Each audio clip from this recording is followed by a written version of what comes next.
Mesdames et messieurs, bonjour et merci de regarder RTI 1. Nous sommes le vendredi 4 mars 2022 et il est 6h30.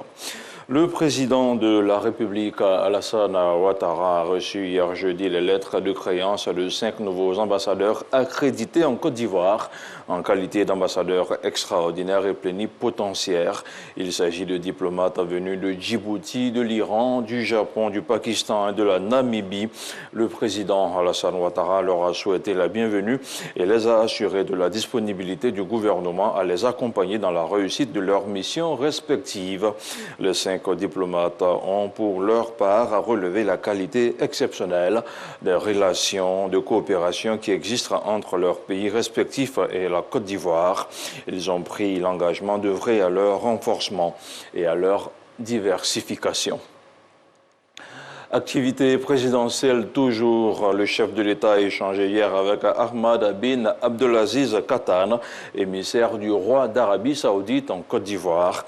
Les échanges ont permis d'évoquer les relations solides qui existent entre les deux pays, ainsi que les voies et les moyens de le consolider. Le compte-rendu de Jérôme Kofi Abolan. Un émissaire du roi d'Arabie Saoudite reçu par le président de la République, Alassane Ouattara. Son nom, Ahmed bin Abdulaziz Katan.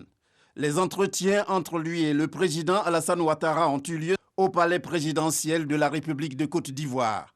Pour l'hôte du chef de l'État, c'est l'occasion d'évoquer une fois de plus les relations historiques entre l'Arabie Saoudite et la Côte d'Ivoire.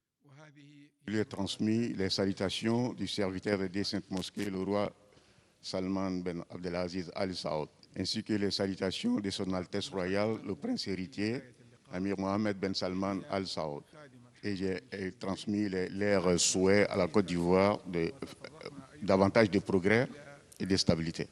On a évoqué également les relations solides qui existent entre le Royaume d'Arabie Saoudite et la Côte d'Ivoire. S'il plaît au bon Dieu, Monsieur le Président de la République rencontrera le serviteur des Saintes Mosquées, le roi Salman, en Arabie Saoudite, incessamment. Selon Ahmed bin Abdulaziz Katan, cette rencontre est la deuxième du genre qu'il a avec le président de la République de Côte d'Ivoire, Alassane Ouattara, et il en est très heureux. Dans la localité de Grand Bassam, le Premier ministre Patrick Achi a procédé hier jeudi à la pose de la première pierre du deuxième centre national de radiothérapie et d'oncologie médicale, un centre dont la mission est d'accroître l'offre de traitement des patients atteints de cancer.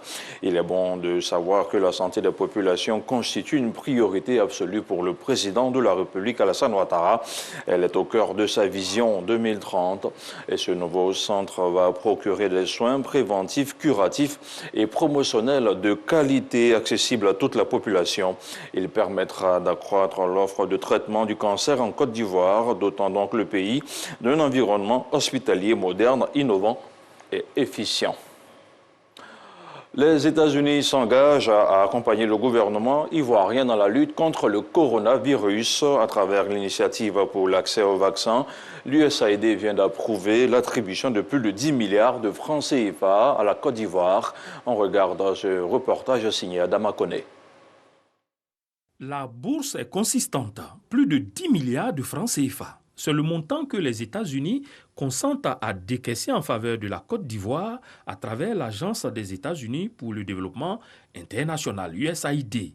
La destination de cette somme, les activités menées contre la COVID-19, notamment l'approvisionnement, la logistique de la chaîne du froid et l'amélioration de l'accessibilité aux sites de vaccination.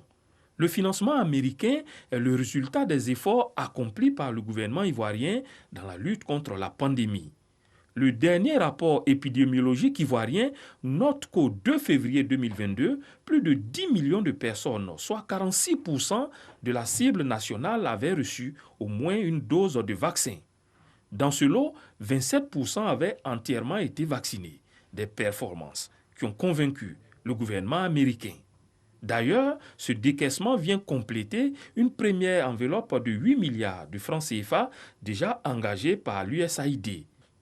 À cela s'ajoutent plus de 6 600 000 doses de vaccins offerts par les États-Unis à la Côte d'Ivoire. L'appui du gouvernement américain s'inscrit dans le cadre de l'initiative pour l'accès mondial au vaccin, Global Vax. Autre chose à présent, la ministre de la Culture a visité jeudi les installations du marché, le marché des arts du spectacle d'Abidjan, le Massa. Arlette Badou Nguessan Kwame était sur le site du Palais de la Culture de Treichville, de l'Institut Goethe et de l'Institut français. Objectif à se rendre compte du dispositif opérationnel à seulement quelques heures du démarrage de l'édition 2022 du Massa. On regarde ce compte-rendu d'Issa Chonayo. Le Massa, marché des arts du spectacle d'Abidjan 2022, démarre ce samedi au Palais de la Culture de Treichville. Et ce, jusqu'au 12 mars prochain. Pendant une semaine donc, Abidjan sera la capitale de la culture africaine. Ils sont fin prêts. Le Palais de la Culture sera livré demain avec toutes les commodités pour recevoir les festivaliers. Et les stands aussi, on a tous vu, nous avons visité les salles qui vont abriter les spectacles et les activités. Tout est fait prêt. Pour être rassuré des avancées des préparatifs, la ministre de la Culture et de l'Industrie des Arts et du Spectacle a effectué une visite des différents sites. Palais de la Culture, Institut Goethe, l'INJS de Marcory et l'Institut français sont passés au peigne fin. Nous avons constaté au niveau de l'INJS qui recevra tous les festivaliers que tout est mis en œuvre pour que tout le monde puisse être logé convenablement dans le confort.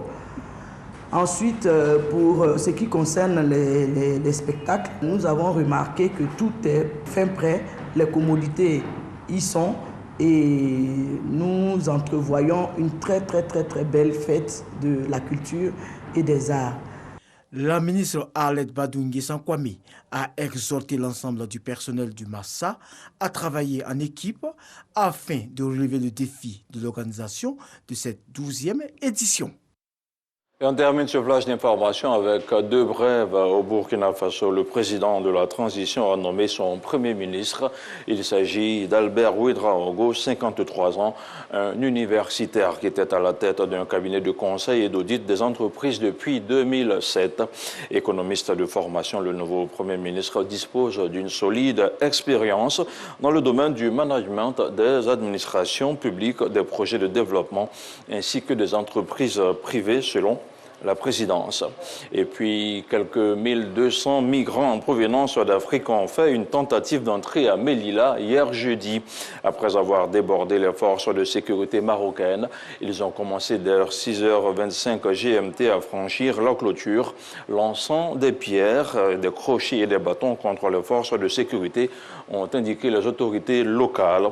La veille, soit mercredi dernier, ils étaient 2500 migrants à tenter leur chance au niveau de la même enclave. Et d'après les chiffres du ministère espagnol de l'Intérieur, tout au long de l'année 2021, 1092 migrants ont réussi à venir en Europe en passant par Melilla. C'est la fin de ce 6h30. Je repasse la main